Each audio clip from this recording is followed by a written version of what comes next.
ਸਤਿ ਸ਼੍ਰੀ ਅਕਾਲ। ਤੁਸੀਂ ਜੁੜੇ ਹੋਏ ਹੋ ਪੰਜਾਬੀ ਰੇਡੀਓ USA ਦੇ ਨਾਲ ਤੇ ਮੈਂ ਹਾਂ ਪ੍ਰਵੀਨ ਸ਼ਰਮਾ ਲੈ ਕੇ ਹਾਜ਼ਰ ਹਾਂ program update California. Update California program ਦੇ ਵਿੱਚ ਕਈ ਅਹਿਮ ਤੇ ਕਈ ਖਾਸ ਖਬਰਾਂ ਨੂੰ ਲੈ ਕੇ ਚਰਚਾ ਕਰਨ ਦੇ ਲਈ ਜੁੜ ਚੁੱਕੇ ਨੇ ਹਰਜੋਤ ਸਿੰਘ ਖਾਲਸਾ ਜੀ। ਹਰਜੋਤ ਸਿੰਘ ਜੀ, ਸਤਿ ਸ਼੍ਰੀ ਅਕਾਲ, ਸਵਾਗਤ ਹੈ ਜੀ। ਸਤਿ ਸ਼੍ਰੀ ਅਕਾਲ, ਧੰਨਵਾਦ ਜੀ ਆਇਆਂ ਨੂੰ। ਪੰਜਾਬੀ ਰੇਡੀਓ USA ਦੇ ਜਿੰਨੇ ਵੀ ਸਰੋਤੇ ਸਾਡੇ ਸਾਰੇ ਹੀ AM ਸਟੇਸ਼ਨਸ, FM ਸਟੇਸ਼ਨਸ, ਘਰਾਂ ਦੇ ਵਿੱਚ ਰੇਡੀਓ ਸੈਟਸ ਦੇ ਰਾਹੀਂ, ਟੈਲੀਫੋਨ ਦੇ ਰਾਹੀਂ, ਫੇਸਬੁੱਕ, YouTube ਤੇ ਲਾਈਵ ਦੇਖ ਰਹੇ ਹੋ, ਸੁਣ ਰਹੇ ਹੋ, ਸਾਰਿਆਂ ਨੂੰ ਜੀ ਆਇਆਂ ਨੂੰ ਤੇ ਬਹੁਤ ਹੀ ਪਿਆਰ ਤੇ ਸਤਿਕਾਰ ਭਰੀ ਸਤਿ ਸ਼੍ਰੀ ਅਕਾਲ। ਸਰੋਤਿਓ, ਅੱਜ ਅਕਤੂਬਰ ਦੀ 24 ਤਰੀਕ ਆ, ਦਿਨ ਵੀਰਵਾਰ ਆ। ਤੁਹਾਡੇ ਲਈ ਸ਼ਾਮ ਦਾ ਅਪਡੇਟ ਕੈਲੀਫੋਰਨੀਆ ਪ੍ਰੋਗਰਾਮ ਲੈ ਕੇ ਹਾਜ਼ਰ ਹੋਏ ਹਾਂ ਜੀ। ਅਪਡੇਟ ਕੈਲੀਫੋਰਨੀਆ ਪ੍ਰੋਗਰਾਮ ਨੂੰ ਸਪਾਂਸਰ ਕਰਦੇ ਨੇ ਖਾਲਸਾ ਇੰਸ਼ੋਰੈਂਸ ਏਜੰਸੀ ਵਾਲੇ, ਜਿਨ੍ਹਾਂ ਤੋਂ ਤੁਸੀਂ ਹਰ ਤਰੀਕੇ ਦੀ ਇੰਸ਼ੋਰੈਂਸ ਲੈ ਸਕਦੇ ਹੋ। ਇੰਸ਼ੋਰੈਂਸ ਬਾਰੇ ਪਤਾ ਕਰਨ ਦੇ ਲਈ ਇਹਨਾਂ ਦਾ ਨੰਬਰ ਹੈ 468-272-2500। ਇਹ 1992 ਤੋਂ ਲਗਾਤਾਰ ਇੰਸ਼ੋਰੈਂਸ ਬਿਜ਼ਨਸ ਦੇ ਵਿੱਚ ਸ਼ਾਨਦਾਰ ਸੇਵਾਵਾਂ ਦੇ ਰਹੇ ਨੇ ਤੇ ਅਮਰੀਕਾ ਭਰ ਦੇ ਵਿੱਚ ਇੰਸ਼ੋਰੈਂਸ ਕਰਦੇ ਨੇ। ਓਬਾਮਾ ਕੇਅਰ, ਮੈਡੀਕੇਅਰ ਜਾਂ ਫਿਰ ਕਵਰਡ ਕੈਲੀਫੋਰਨੀਆ ਬਾਬਤ ਪਾਲਿਸੀ ਕਰਵਾਉਣ ਦੇ ਲਈ, ਸਲਾਹ ਲੈਣ ਦੇ ਲਈ ਅੱਜ ਹੀ ਕਾਲ ਕਰੋ 468-272-2500 ਤੇ। ਟਰਕੀਆਨਾ ਇਮੀਗ੍ਰੇਸ਼ਨ ਲਾ ਫਰਮ ਵਾਲੇ, ਜੇ ਟਰਕੀਆਨਾ ਟੋਨੀ ਟਰਕੀਆਨਾ ਦੇ ਨਾਲ ਤੁਸੀਂ US ਇਮੀਗ੍ਰੇਸ਼ਨ ਬਾਬਤ ਕੋਈ ਵੀ ਸਲਾਹ ਕਰਨੀ ਹੈ, ਕੋਈ ਵੀ ਸਵਾਲ ਪੁੱਛਣਾ ਤੇ ਇਹਨਾਂ ਦਾ ਨੰਬਰ ਹੈ 415-909-0503। ਗੁਰਬਚਨ ਸਿੰਘ ਨਾਗਰਾ ਸੈਕਰਾਮੈਂਟੋ, ਸਰਬਜੀਤ ਸਿੰਘ ਤੇ ਕੁਲਵਿੰਦਰ ਸਿੰਘ, ਸੁਰਜੀਤ ਸਿੰਘ ਚਾਹਲ ਯੂਬਾ ਸਿਟੀ, ਗੁਰਦੇਵ ਸਿੰਘ ਸੋਹਲ ਐਂਟੀਲੋਪ, ਸਰਬਜੀਤ ਸਿੰਘ ਤੇ ਪਰਿਵਾਰ ਐਲਗਰੋਵ, ਕਮਲਜੀਤ ਸਿੰਘ ਮੱਖਣ ਦੌਲਤਪੁਰੀਆ ਮੈਂਟੀਕਾ, ਵਿਸਲਾ ਪਰਿਵਾਰ ਫ੍ਰੈਜ਼ਨੋ ਤੇ ਕੁਲਦੀਪ ਸਿੰਘ ਸੰਘਾ, ਧਰਮ ਸਿੰਘ ਸੰਘਾ ਬੇਕਰਸਫੀਲਡ ਤੋਂ। ਇਹਨਾਂ ਸਾਰੇ ਹੀ ਸਪਾਂਸਰਸ ਦਾ ਬਹੁਤ ਬਹੁਤ ਧੰਨਵਾਦ। ਤੇ ਜੇਕਰ ਤੁਸੀਂ ਵੀ ਪੰਜਾਬੀ ਰੇਡੀਓ USA ਦੇ ਇਹਨਾਂ ਪ੍ਰੋਗਰਾਮਾਂ ਨੂੰ ਸਪਾਂਸਰ ਕਰਨਾ ਚਾਹੁੰਦੇ ਹੋ ਤਾਂ ਸਟੂਡੀਓ ਦਾ ਨੰਬਰ ਹੈ 468-272-5200। ਅੱਜ ਦੀਆਂ ਖਬਰਾਂ ਵੱਲ ਚਲੀਏ। ਕੁਝ ਕੁ ਖਬਰਾਂ ਤੇ ਪ੍ਰੋਪੋਜੀਸ਼ਨ ਆਪਾਂ ਕ੍ਰਾਈਮ ਦੇ ਨਾਲ ਲੈ ਕੇ, ਕਿਸ ਤਰ੍ਹਾਂ ਜਿਹੜਾ ਕੈਲੀਫੋਰਨੀਆ ਦਾ ਭੱਠਾ ਇਹਨਾਂ ਮੋਸਟਲੀ ਜਿਹੜੇ ਪ੍ਰੋਗਰੈਸਿਵ ਡਿਸਟ੍ਰਿਕਟ ਅਟਾਰਨੀਜ਼ ਆ ਜਾਂ ਪ੍ਰੋਗਰੈਸਿਵ ਡੈਮੋਕ੍ਰੇਟਸ ਆ ਉਹਨਾਂ ਨੇ ਬਿਠਾ ਲਿਆ, ਉਹ ਤੁਹਾਡੇ ਨਾਲ ਆਪਾਂ ਕੁਝ ਖਬਰਾਂ ਸਾਂਝੀਆਂ ਕਰਾਂਗੇ। ਸਭ ਤੋਂ ਪਹਿਲੀ ਖਬਰ ਇਹ ਆ ਰਹੀ ਆ ਵੀ ਓਕਲੈਂਡ ਸ਼ਹਿਰ ਜਿਹੜਾ ਕੈਲੀਫੋਰਨੀਆ ਦਾ, ਉਹਦੇ ਵਿੱਚ ਹੁਣ ਤੱਕ 10 ਮਹੀਨਿਆਂ ਦੇ ਦੌਰਾਨ 2000 ਚੋਰੀ ਦੀਆਂ ਕਾਰਾਂ ਰਿਕਵਰ ਹੋਈਆਂ। ਇਹ ਕਾਰਾਂ ਜਿਹੜੀਆਂ ਪੁਲਿਸ ਨੇ ਰਿਕਵਰ ਕੀਤੀਆਂ, ਕੋਈ ਤੋੜੀਆਂ ਸੀਆਂ, ਭੰਨੀਆਂ ਸੀਆਂ ਚੋਰੀ ਕਰਕੇ। ਜਿਹੜੀਆਂ ਨਹੀਂ ਲੱਭੀਆਂ ਉਹ ਡਿਫਰੈਂਟ ਹੈਗੀਆਂ। ਇਹ ਡਾਟਾ ਜਿਹੜਾ ਕੈਲੀਫੋਰਨੀਆ ਦੇ ਗਵਰਨਰ ਗੈਬਨ ਨਿਊਸਮ ਨੇ ਰਿਲੀਜ਼ ਕੀਤਾ ਹੈਗਾ ਆ। ਉਹਨਾਂ ਨੇ ਕਿਹਾ ਵੀ ਮੈਂ CHP ਦੇ ਹੋਰ ਆਫੀਸਰਸ ਓਕਲੈਂਡ ਦੇ ਵਿੱਚ ਹੋਰ ਡਿਪਲੋਏ ਕੀਤੇ ਹੈਗੇ ਆ ਤਾਂ ਕਿ ਅਲਾਮੀਡਾ ਕਾਉਂਟੀ ਦੇ ਵਿੱਚ ਕ੍ਰਾਈਮ ਨੂੰ ਘਟਾਇਆ ਜਾ ਸਕੇ। CHP ਨੇ 2213 ਦੇ ਕਰੀਬ ਚੋਰੀ ਹੋਈਆਂ ਵਹੀਕਲਸ, 1125 ਲੋਕਾਂ ਨੂੰ ਅਰੈਸਟ ਕੀਤਾ, 110 ਇਲੀਗਲ ਫਾਇਰ ਆਰਮਸ ਇਹ ਨਿਊਸਮ ਦੇ ਆਫਿਸ ਦੇ ਮੁਤਾਬਕ ਹੈਗੇ ਆ, ਤੇ 920 ਜਿਹੜੀਆਂ ਰਿਕਵਰਡ ਵਹੀਕਲਸ ਤੇ 524 ਅਰੈਸਟ ਤੇ 52 ਸੀਜ਼ਡ ਆਰਮ ਇਹ ਜੁਲਾਈ ਤੋਂ ਲੈ ਕੇ ਹੁਣ ਤੱਕ ਹੋਈਆਂ ਆ। ਲਾਸਟ ਵੀਕਐਂਡ CHP ਨੇ ਕ੍ਰੈਕਡਾਊਨ ਕੀਤਾ ਸੀ ਸਲਾਈਡ ਸ਼ੋਅ ਤੇ ਓਕਲੈਂਡ ਦੇ ਵਿੱਚ, ਤੇ ਉਹਨਾਂ ਨੇ ਕਿਹਾ ਵੀ 22 ਲੋਕਾਂ ਨੂੰ ਅਰੈਸਟ ਕੀਤਾ ਗਿਆ। 36 ਦੇ ਕਰੀਬ ਜਿਹੜੀਆਂ ਕਾਰਾਂ ਆ ਉਹ ਇੰਪਾਊਂਡ ਕੀਤੀਆਂ ਗਈਆਂ। ਹੁਣ ਇਹ ਸਾਰੇ ਕਾਸਿਆਂ ਨੂੰ ਜੇ ਦੇਖਦੇ ਜਾਈਏ, ਅੱਜ ਕੈਲੀਫੋਰਨੀਆ ਦੇ ਗਵਰਨਰ ਨੇ ਪ੍ਰੈਸ ਕਾਨਫਰੰਸ ਕਰਨੀ ਸੀ, ਗੈਬਨ ਨਿਊਸਮ ਹੋਣਾ ਨੇ, ਕ੍ਰਾਈਮ ਦੇ ਸੰਬੰਧ ਦੇ ਵਿੱਚ। ਤੇ ਉਹ ਹੁਣ ਪ੍ਰੋਪੋਜੀਸ਼ਨ 36 ਨੂੰ ਲੈ ਕੇ ਇੰਨਾ ਘਬਰਾਏ ਹੋਏ ਆ ਕਿਉਂਕਿ ਜਿਹੜੀ ਪ੍ਰੋਪੋਜੀਸ਼ਨ 36 ਆ ਉਹ ਮੈਜੋਰਟੀ ਦੇ ਨਾਲ ਪਾਸ ਹੋਣ ਜਾ ਰਹੀ ਆ। ਉਹ ਮੈਂ ਬਾਰ-ਬਾਰ ਹਰ ਸ਼ੋਅ 'ਚ ਡਿਸਕਸ ਕਰਦੇ ਆ ਆਪਾਂ ਹਰ ਰੋਜ਼, ਇੱਕ ਵਾਰੀ ਫੇਰ ਉਹਨੂੰ ਜ਼ਰੂਰ ਤੁਹਾਡੇ ਨਾਲ ਸਾਂਝੀ ਕਰਾਂਗੇ। ਕਹਿੰਦੇ ਵੀ ਹੁਣ ਉਹਨੂੰ ਰਿਲਾਈਜ਼ ਹੋਣ ਲੱਗ ਪਿਆ ਵੀ ਜਿਹੜਾ ਝੂਠ ਆ ਉਹ ਚੱਲਣਾ ਨਹੀਂ ਹੈਗਾ ਤੇ ਸੱਚ ਨੇ ਹਰਟ ਕਰਨਾ ਹੈਗਾ। ਤੇ ਕੈਲੀਫੋਰਨੀਆ ਵਾਲੇ ਫੈਡ ਅਪ ਹੋਏ ਪਏ ਹੈਗੇ ਆ ਕ੍ਰਾਈਮ ਦੇ ਨਾਲ, ਤੇ ਜਿਹੜੇ ਕ੍ਰਿਮੀਨਲਸ ਆ ਉਹ ਚਾਹੁੰਦੇ ਆ ਵੀ ਉਹਨਾਂ ਨੂੰ ਅਕਾਊਂਟੇਬਲ ਬਣਾਇਆ ਜਾਵੇ। ਪ੍ਰੋਪੋਜੀਸ਼ਨ 36 ਕਿਉਂ ਲੈ ਕੇ ਆਣੀ ਪਈ? ਕਿਉਂਕਿ ਇਹਨਾਂ ਨੇ ਪਹਿਲਾਂ ਪ੍ਰੋਪੋਜੀਸ਼ਨ 47 ਲਿਆਂਦੀ, ਜਿਹਦੇ ਮੁਤਾਬਕ ਇਹਨਾਂ ਨੇ ਛੁੱਟੀ ਦੇ ਦਿੱਤੀ ਵੀ $950 ਤੇ ਜੋ ਮਰਜ਼ੀ ਚੋਰੀ ਕਰ ਲਓ, ਤੁਹਾਡੇ ਤੇ ਕੋਈ ਜਿਹੜਾ ਐਕਸ਼ਨ ਨਹੀਂ ਹੋਊਗਾ। ਸੋ ਕ੍ਰਾਈਮ ਇੰਨਾ ਵੱਧ ਗਿਆ, ਸਮੈਸ਼ ਐਂਡ ਗ੍ਰੈਬ, ਸਟੋਰਾਂ ਦੇ ਸਟੋਰ ਬੰਦ ਹੋਣੇ ਸ਼ੁਰੂ ਹੋ ਗਏ, ਰੈਸਟੋਰੈਂਟ ਬੰਦ ਹੋਣੇ ਸ਼ੁਰੂ ਹੋ ਗਏ। 10 ਸਾਲ ਪਹਿਲਾਂ ਪਾਸ ਕੀਤਾ ਗਿਆ ਇਹ ਲਾ ਕੈਲੀਫੋਰਨੀਆ ਨੂੰ ਕ੍ਰਾਈਮ ਫੋਰਨੀਆ ਬਣਾ ਗਿਆ। ਤੇ ਹੁਣ ਜੇ ਆਈਏ ਜਿਹੜੀ ਪ੍ਰੋਪੋਜੀਸ਼ਨ 36 ਆ, ਮੈਜੋਰਟੀ ਨਾਲ ਕਹਿੰਦੇ ਪਾਸ ਹੋਣ ਜਾ ਰਹੀ ਆ। ਪ੍ਰੋਪੋਜੀਸ਼ਨ 36 ਦਾ ਮਤਲਬ ਇਹ ਆ ਜਿਹੜੇ ਲੋਕ ਬਾਰ-ਬਾਰ ਕ੍ਰਾਈਮ ਕਰਦੇ ਹੈਗੇ ਆ, ਜਿਹੜੇ ਲੋਕ ਡਰੱਗ ਵੇਚਦੇ ਹੈਗੇ ਆ, ਉਹਨਾਂ ਤੇ ਫੈਲਨੀ ਚਾਰਜਸ ਲੱਗੂਗੇ ਤਾਂ ਕਿ ਉਹਨਾਂ ਨੂੰ ਜੇਲ੍ਹ 'ਚ ਸੁੱਟਿਆ ਜਾ ਸਕੇ। ਕੈਲੀਫੋਰਨੀਆ ਦਾ ਗਵਰਨਰ ਕਹਿੰਦਾ ਵੀ ਉਹਦੇ ਤੇ ਵੀ ਨੋ ਕਰੋ 36 ਦੇ ਉੱਤੇ। ਬਹੁਤ ਸਾਰੇ ਜਿਹੜੇ ਬਿਜ਼ਨੈਸਸ ਆ ਉਹਨਾਂ ਨੇ ਤਾਂ ਜਸ ਕਰਨਾ ਹੀ ਕਰਨਾ ਹੈ, ਉਹਨਾਂ ਨੂੰ ਪਤਾ ਵੀ ਰੋਜ਼ ਕੀ ਹੋ ਰਿਹਾ।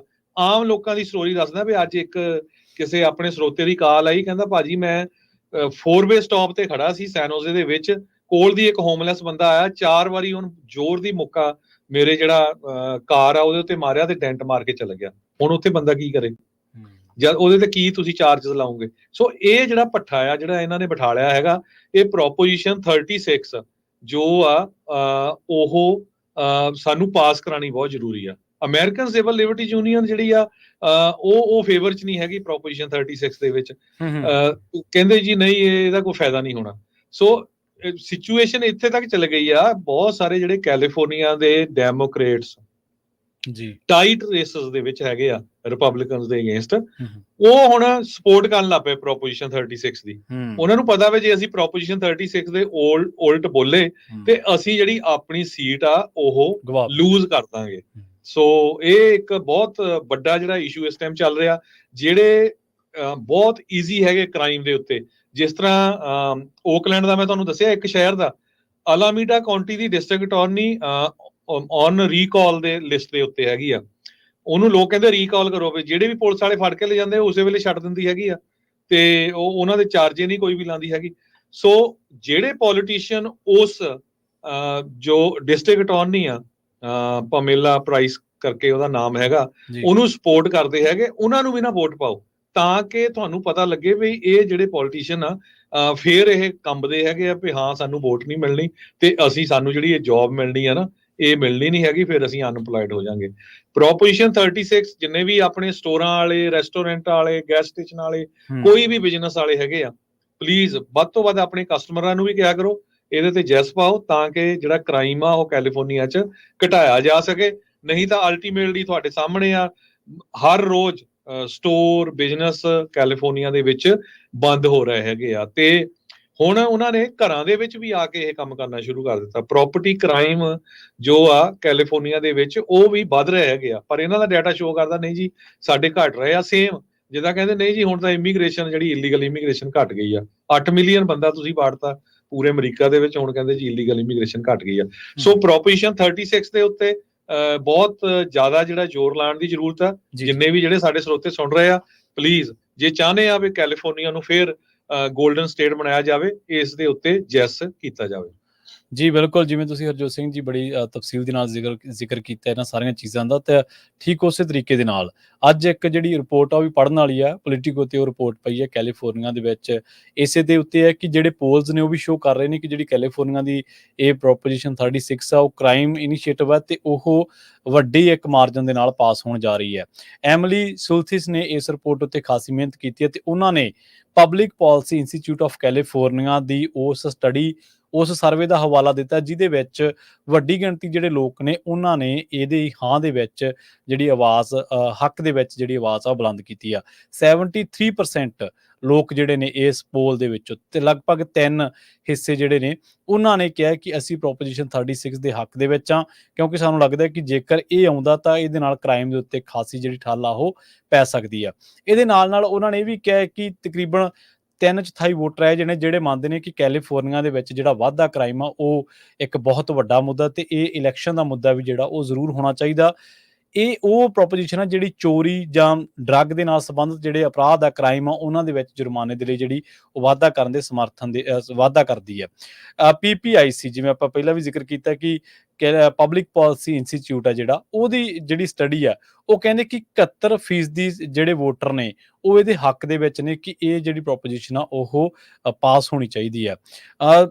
ਤਕਰੀਬਨ 28% ਲੋਕ ਹੈ ਜੇ ਬਚਦੇ ਨੇ ਜਿਨ੍ਹਾਂ ਨੇ ਇਹ ਕਿਹਾ ਕਿ ਅਸੀਂ ਇਹਦੇ ਹੱਕ ਦੇ ਵਿੱਚ ਜਾਂ ਵਿਰੋਧ ਵੀ ਕਰ ਸਕਦੇ ਆ। ਉਹ ਮਤਲਬ ਪੱਕੇ ਜਿਹੜੇ ਡੈਮੋਕ੍ਰੇਟ ਹੋਣਗੇ ਉਹੀ ਹੋਣਗੇ, ਪਰ 3/4 ਵੋਟਰਾਂ ਦਾ ਇੱਕ ਪ੍ਰੋਪੋਜੀਸ਼ਨ ਦੇ ਹੱਕ ਦੇ ਵਿੱਚ ਉਤਰ ਜਾਣਾ ਇਹ ਕੋਈ ਛੋਟੀ ਗੱਲ ਨਹੀਂ ਹੈ।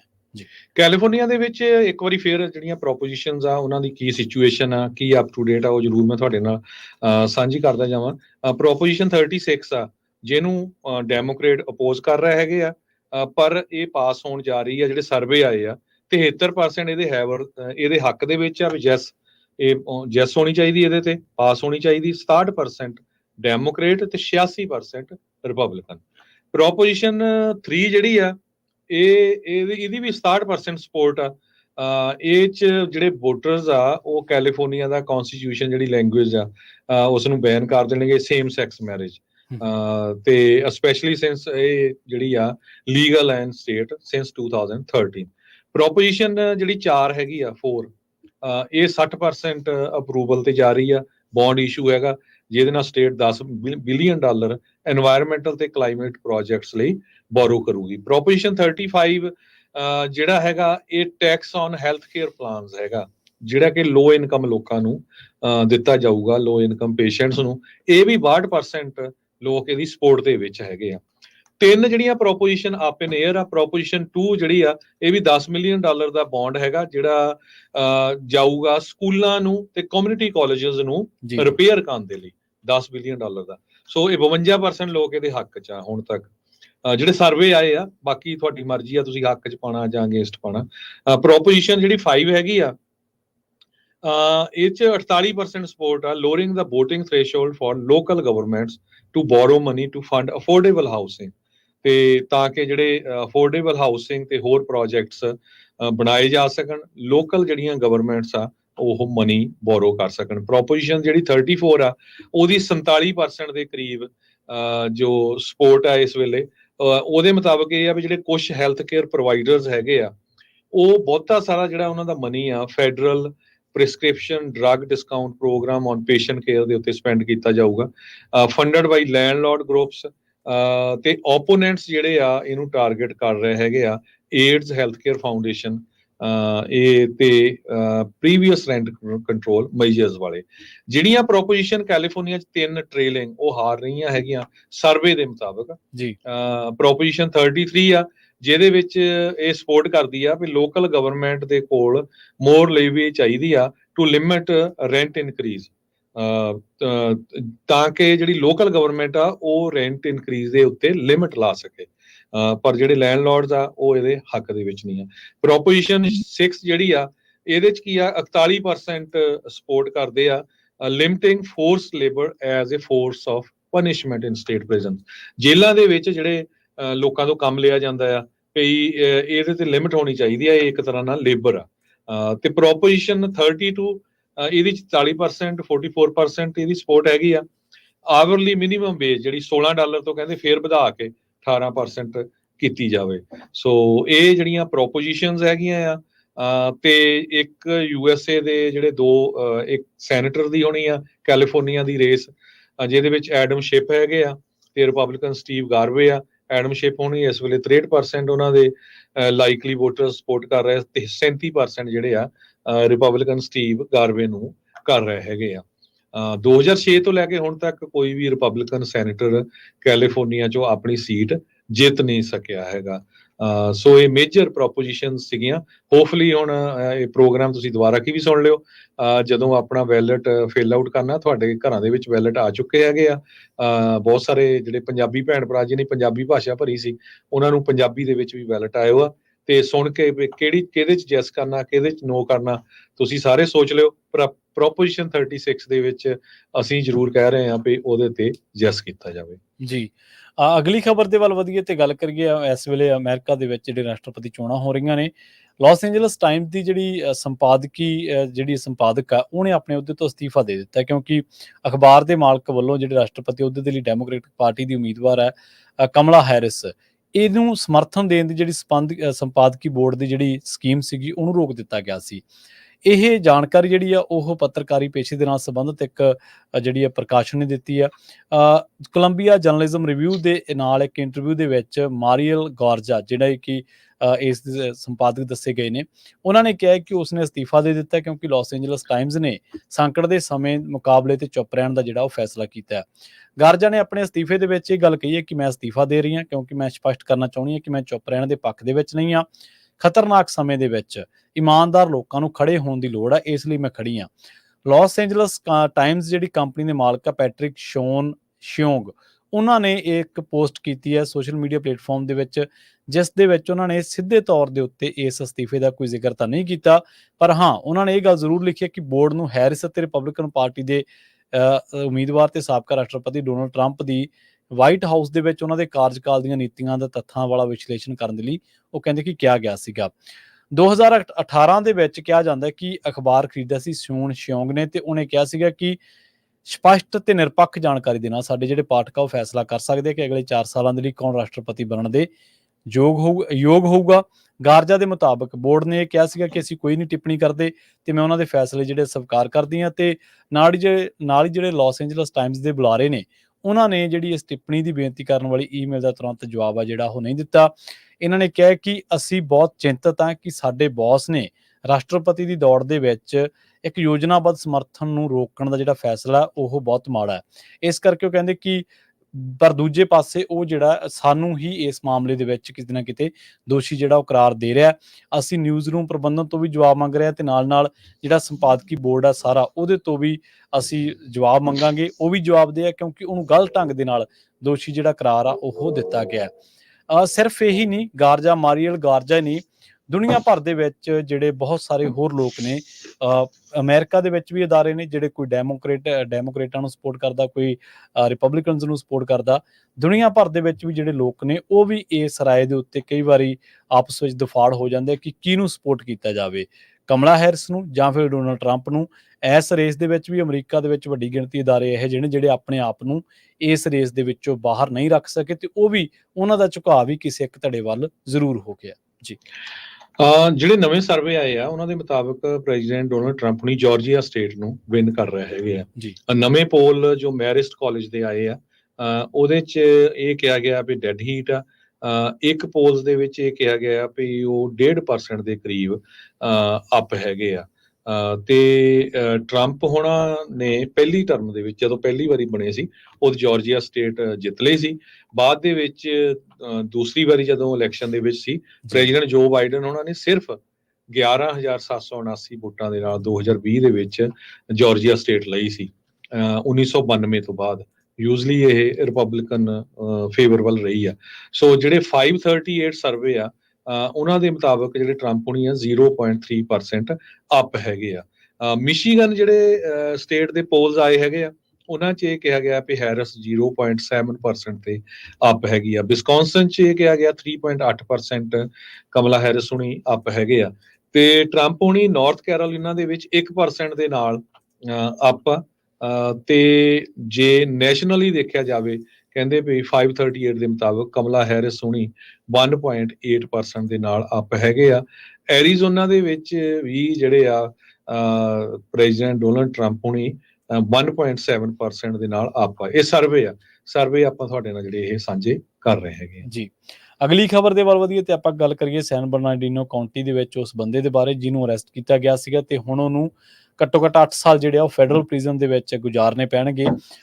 ਇਹਦੇ ਉੱਤੇ ਦੋਸ਼ ਇਹ ਲੱਗਾ ਕਿ ਇਹਨੇ ਬਹੁਤ ਸਾਰੇ ਲੋਕਾਂ ਦੀਆਂ ਆਇਡੈਂਟੀਟੀ ਜਿਹੜੀਆਂ ਨੇ ਉਹ ਚੋਰੀ ਕਰਕੇ ਤੇ ਗਵਰਨਮੈਂਟ ਦੇ ਨਾਲ ਫਰਾਡ ਕੀਤਾ।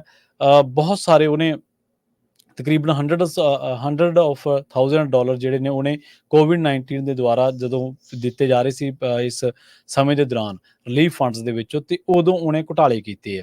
ਜਸਟਿਸ ਡਿਪਾਰਟਮੈਂਟ ਦੀ ਇੱਕ ਰਿਪੋਰਟ ਦੇ ਮੁਤਾਬਕ ਜਾਂ ਇੱਕ ਸਟੇਟਮੈਂਟ ਦੇ ਮੁਤਾਬਕ ਬੌਬੀ ਜੈਕਸਨ ਜੂਨੀਅਰ ਜਿਹੜਾ ਕਿ 43 ਸਾਲ ਦਾ, ਉਹਨੂੰ ਸੈਂਟੈਂਸ ਕੀਤਾ ਗਿਆ ਹੁਣ 105 ਮਹੀਨਿਆਂ ਦੇ ਲਈ ਕੈਦ ਦੇ ਵਿੱਚ ਰਹੂਗਾ ਤੇ ਉਹਨੂੰ ਕਿਹਾ ਗਿਆ ਕਿ ਉਹ $6,77,000 ਜਿਹੜਾ ਡਾਲਰ ਹੈ ਉਹ ਪੇ ਕਰੇ। ਜੈਕਸਨ ਜਿਹੜਾ ਉਹ 2024 ਦੇ ਵਿੱਚ ਇਸ ਮਾਮਲੇ ਦੇ ਵਿੱਚ ਗਿਲਟੀ ਪਾਇਆ ਗਿਆ ਸੀ, ਪਲੀਡਡ ਗਿਲਟੀ ਕੀਤਾ ਸੀ ਉਹਨੇ ਨਾਲ ਹੀ ਇਹ ਦੱਸਿਆ ਸੀਗਾ ਕਿ ਉਹਨੇ ਕੌਂਸਪੀਰੇਸੀ ਰਚੀ ਸੀ ਵੱਖ-ਵੱਖ ਬੈਂਕਸ ਦੇ ਨਾਲ, ਬੈਂਕ ਫਰਾਡ ਕੀਤੇ ਸੀਗੇ ਜਦੋਂ ਉਹ ਸੁਪਰਵਾਈਜ਼ ਕਰ ਰਿਹਾ ਸੀਗਾ ਕਈ ਹੋਰ ਮਾਮਲਿਆਂ ਦੇ ਵਿੱਚ ਜਿਹੜੇ ਕਿ ਆਰਥਿਕਤਾ ਦੇ ਨਾਲ ਜੁੜੇ ਸੀਗੇ। ਇਹ ਕਿਹਾ ਗਿਆ ਕਿ 2020 ਤੋਂ ਲੈ ਕੇ 2022 ਤੱਕ ਜੈਕਸਨ ਤੇ ਉਹਦੇ ਕਨਾਲ ਦੇ ਹੋਰ ਦੇ ਨੇ, ਉਹਨਾਂ ਨੇ ਕਈ ਲੋਕਾਂ ਦੀਆਂ ਆਇਡੈਂਟੀਟੀਜ਼ ਜਿਹੜੀਆਂ ਨੇ ਉਹ ਚੋਰੀ ਕੀਤੀਆਂ ਤੇ ਉਸ ਤੋਂ ਬਾਅਦ ਫੇਕ ਜਿਹੜੇ ਬਿਜ਼ਨੈਸਸ ਨੇ ਉਹ ਖੜੇ ਕਰ ਦਿੱਤੇ ਤੇ ਉਸ ਤੋਂ ਬਾਅਦ ਅਪਲਾਈ ਕੀਤਾ ਅਨਇੰਪਲੋਇਮੈਂਟ ਦੇ ਲਈ, ਇੰਸ਼ੋਰੈਂਸ ਦੇ ਲਈ ਅਪਲਾਈ ਕੀਤਾ ਤੇ ਫਿਰ ਫੰਡਸ ਜਿਹੜੇ ਮਿਲੇ ਸੀ ਪੇ ਚੈਕਸ ਉਹ ਪ੍ਰੋਟੈਕਸ਼ਨ ਪ੍ਰੋਗਰਾਮ ਦੇ ਤਹਿਤ, ਕੋਵਿਡ ਏਰਾ ਪੇ ਚੈਕ ਪ੍ਰੋਟੈਕਸ਼ਨ ਪ੍ਰੋਗਰਾਮ ਦੇ ਤਹਿਤ ਉਹਨਾਂ ਨੂੰ ਫਿਰ ਉਹਨੇ ਇਹਨਾਂ ਫੰਡਾਂ ਨੂੰ ਵਰਤ ਲਿਆ ਕਿਉਂਕਿ ਉਹਨੇ ਇਹ ਫੰਡ ਹੀ ਜਿਹੜੇ ਹਾਸਲ ਕੀਤੇ ਸੀਗੇ ਉਹ ਗਲਤ ਤਰੀਕੇ ਨਾਲ ਕੀਤੇ ਸੀਗੇ। ਹੁਣ ਇਸ ਮਾਮਲੇ ਦੇ ਵਿੱਚ ਦੋਸ਼ੀ ਕਰਾਰ ਦਿੱਤੇ ਜਾਣ ਤੋਂ ਬਾਅਦ ਬੌਬੀ ਜੈਕਸਨ ਜਿਹੜਾ ਉਹਨੂੰ 105 ਮਹੀਨੇ ਤਕਰੀਬਨ ਜਿਹੜੇ ਆ ਉਹ ਜੇਲ੍ਹ ਦੇ ਵਿੱਚ ਗੁਜ਼ਾਰਨੇ ਪੈਣਗੇ। ਇਹਦੇ ਨਾਲ ਦੇ ਨੂੰ ਪਹਿਲਾਂ ਇਹਨੂੰ ਸਜ਼ਾ ਹੋਈ ਸੀ ਇਸ ਮਾਮਲੇ ਦੇ ਵਿੱਚ ਤੇ ਹੁਣ ਇੱਕ ਹੋਰ ਜਿਹੜੇ ਮਾਮਲੇ ਦੇ ਵਿੱਚ ਉਹਨੂੰ 8 ਸਾਲ ਜਿਹੜੇ ਆ ਫੈਡਰਲ ਪ੍ਰਿਜ਼ਨ ਦੇ ਵਿੱਚ ਗੁਜ਼ਾਰਨੇ ਪੈਣਗੇ। ਆਪਾਂ ਸਟਾਕ ਮਾਰਕੀਟ ਦੀ ਵੀ ਗੱਲਬਾਤ ਕਰਨੀ, ਉਹ ਤੋਂ ਪਹਿਲਾਂ ਇੱਕ ਬਹੁਤ ਇੰਪੋਰਟੈਂਟ ਖਬਰ ਮੈਕਡੋਨਲਡ ਨੂੰ ਲੈ ਕੇ ਆ। ਮੈਕਡੋਨਲਡ ਨੇ ਇਹ ਅਨਾਉਂਸ ਕੀਤਾ ਹੈ ਵੀ ਜਿਹੜੇ ਪਿਆਜ਼, ਗੰਢੇ, ਓਨੀਅਨਸ ਕੈਲੀਫੋਰਨੀਆ ਦੇ ਇੱਕ ਗਰੋਅਰ ਤੋਂ ਖਰੀਦੇ ਸੀ। ਉਹਨਾਂ ਦੇ ਨਾਲ ਬਹੁਤ ਖਤਰਨਾਕ ਈਕੋਲਾਈ ਦਾ ਆਊਟਬ੍ਰੇਕ ਹੋਇਆ ਹੈਗਾ ਆ। ਇਸ ਤੋਂ ਬਿਨਾਂ ਟਾਕੋ ਬੈਲ, ਪੀਜ਼ਾ ਹਟ, KFC ਤੇ 버ਗਰ ਕਿੰਗ ਉਹਨਾਂ ਨੇ ਓਨੀਅਨਸ ਨੂੰ ਆਪਣੇ ਮੈਨੂ ਦੇ ਵਿੱਚੋਂ ਬਾਹਰ ਕੱਢ ਲਿਆ ਹੈਗਾ ਆ। ਟੇਲਰ ਫਾਰਮਸ ਸਲੀਨਸ ਦੀ ਜਿਹੜੀ ਕੰਪਨੀ ਆ, ਇੱਥੋਂ ਜਿਹੜੇ ਇਹ ਪਿਆਜ਼ ਆ ਖਰੀਦੇ ਗਏ ਸੀਗੇ। ਸੋ 49 ਸਟੇਟਾਂ ਦੇ ਵਿੱਚ 10 ਸਟੇਟਾਂ ਦੇ ਵਿੱਚ 49 ਲੋਕ ਜਿਹੜੇ ਆ ਬਿਮਾਰ ਹੋਏ ਆ ਤੇ ਇੱਕ ਜਾਣੇ ਦੀ ਮੌਤ ਹੋਈ ਹੈਗੀ ਆ। ਸੋ ਇਹ ਮੈਕਡੋਨਲਡ ਦੇ ਉੱਤੇ ਜਿਹੜੇ ਆਪਾਂ ਖਾਂਦੇ ਹੈਗੇ ਆ ਓਨੀਅਨਸ, ਜਿਹੜੇ ਉਹਨਾਂ ਦੇ 버ਗਰ 'ਚ ਹੁੰਦੇ ਆ ਜਾਂ ਹੋਰ, ਸੋ ਇਹ ਆਊਟਬ੍ਰੇਕ ਹੋਇਆ ਹੈਗਾ। ਸੋ ਬਹੁਤ ਸਾਰੇ ਜਿਹੜੇ ਜਿਨ੍ਹਾਂ ਚੀਜ਼ਾਂ ਦੇ ਵਿੱਚ ਓਨੀਅਨਸ ਯੂਜ਼ ਕੀਤੇ ਜਾਂਦੇ ਆ ਉਹਨਾਂ ਨੂੰ ਪੁੱਲ ਕਰ ਲਿਆ ਗਿਆ ਹੈਗਾ। ਤੇ ਆਪਾਂ ਜੇ ਕਰੰਸੀ ਦੀ ਗੱਲ ਕਰਦੇ ਜਾਈਏ, ਸਟਾਕ ਮਾਰਕੀਟ ਦੀ, ਤੇ ਕਰੰਸੀ ਦੀ ਤੁਸੀਂ ਕਰਦੇ ਹੋ। ਡਾਓ ਜੋਨ ਇੰਡਸਟਰੀਅਲ ਜਿਹੜਾ ਆ ਅੱਜ ਉਹ ਡਾਊਨ ਗਿਆ 140.59 ਤੇ ਕਲੋਜ਼ ਹੋਇਆ 42,374.36 ਦੇ ਉੱਤੇ। S&P ਇੰਡੈਕਸ ਡਾਊਨ ਗਿਆ 12.44 ਤੇ ਕਲੋਜ਼ ਹੋਇਆ 5809.86 ਦੇ ਉੱਤੇ। ਨੈਸਡੈਕ ਡਾਊਨ ਗਿਆ 138.83 ਤੇ ਕਲੋਜ਼ ਹੋਇਆ 18,415.49 ਦੇ ਉੱਤੇ।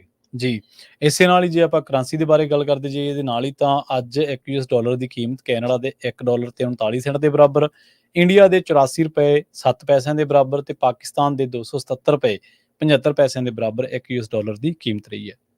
ਜੀ, ਤੇ ਆਪਾਂ ਫਤਿਹ ਬੁਲਾਉਣ ਤੋਂ ਪਹਿਲਾਂ ਇੱਕ ਵਾਰੀ ਫੇਰ ਸਰੋਤਿਆਂ ਨੂੰ ਦੱਸਦੇ ਜਾਈਏ, ਪੰਜਾਬੀ ਰੇਡੀਓ USA ਦੇ ਰੇਡੀਓ ਸਟੇਸ਼ਨ, ਸਾਰੇ ਰੇਡੀਓ ਸਟੇਸ਼ਨਾਂ ਦੇ ਉੱਤੇ ਹੁਣ ਤੋਂ ਬਾਅਦ ਰਹਿਰਾ ਸਾਹਿਬ ਤੇ ਫਿਰ ਸਾਰੇ ਪ੍ਰੋਗਰਾਮ ਲਾਈਵ ਯੂਨੀਵਰਸਿਟੀ ਨਗਰ ਕੀਰਤਨ ਤੋਂ ਚੱਲਣਗੇ। ਤੇ ਜਿਹੜੇ YouTube ਚੈਨਲ ਦੇ ਉੱਤੇ ਦੇਖ ਰਹੇ ਆ, ਆਲਰੇਡੀ ਉਹਦੇ ਉੱਤੇ ਲਾਈਵ ਚੱਲ ਰਿਹਾ ਹੈਗਾ ਯੂਨੀਵਰਸਿਟੀ ਟਿਆਰਾ ਬਿਊਨਾ ਗੁਰਦੁਆਰਾ ਸਾਹਿਬ ਜਿੱਥੇ ਨਗਰ ਕੀਰਤਨ ਹੋਣੇ ਆ। ਉਹ ਲਾਈਵ ਪ੍ਰੋਗਰਾਮ ਤੁਸੀਂ ਉੱਥੇ ਦੇਖ ਸਕਦੇ ਹੋ। ਜਿੰਨੇ ਵੀ ਤੁਹਾਡੇ ਦੋਸਤ ਮਿੱਤਰ ਰਿਸ਼ਤੇਦਾਰ ਪੂਰੇ ਦੁਨੀਆ 'ਚ ਰਹਿੰਦੇ ਆ, ਉਹਨਾਂ ਨੂੰ ਕਹੋ ਵੱਧ ਤੋਂ ਵੱਧ ਪੰਜਾਬੀ ਰੇਡੀਓ USA ਦਾ ਜਿਹੜਾ TV ਚੈਨਲ ਆ ਉਸ ਨੂੰ ਸਬਸਕ੍ਰਾਈਬ ਕਰੋ ਤੇ ਉੱਥੇ ਤੁਸੀਂ ਜਿਹੜੇ ਲਾਈਵ ਪ੍ਰੋਗਰਾਮ ਆ ਇਸ ਟਾਈਮ ਜਿਸ ਟਾਈਮ ਆਪਾਂ ਤੁਹਾਡੇ ਨਾਲ ਖਬਰਾਂ ਸਾਂਝੀਆਂ ਕਰਦੇ ਆ ਉਹ ਦੇਖ ਸਕਦੇ ਹੋ। ਜੀ, ਸੋ ਇੱਥੇ ਹੀ ਅਸੀਂ ਪ੍ਰੋਗਰਾਮ ਅਪਡੇਟ ਕੈਲੀਫੋਰਨੀਆ ਨੂੰ ਸਮਾਪਤ ਕਰਾਂਗੇ। ਸਾਡੇ ਦੋਵਾਂ ਵੱਲੋਂ ਤੁਹਾਨੂੰ ਸਭ ਨੂੰ ਪਿਆਰ ਸਤਿਕਾਰ ਸਹਿਤ ਸਤਿ ਸ਼੍ਰੀ ਅਕਾਲ ਤੇ ਸੁਣਦੇ ਰਹੋ ਪੰਜਾਬੀ ਰੇਡੀਓ US।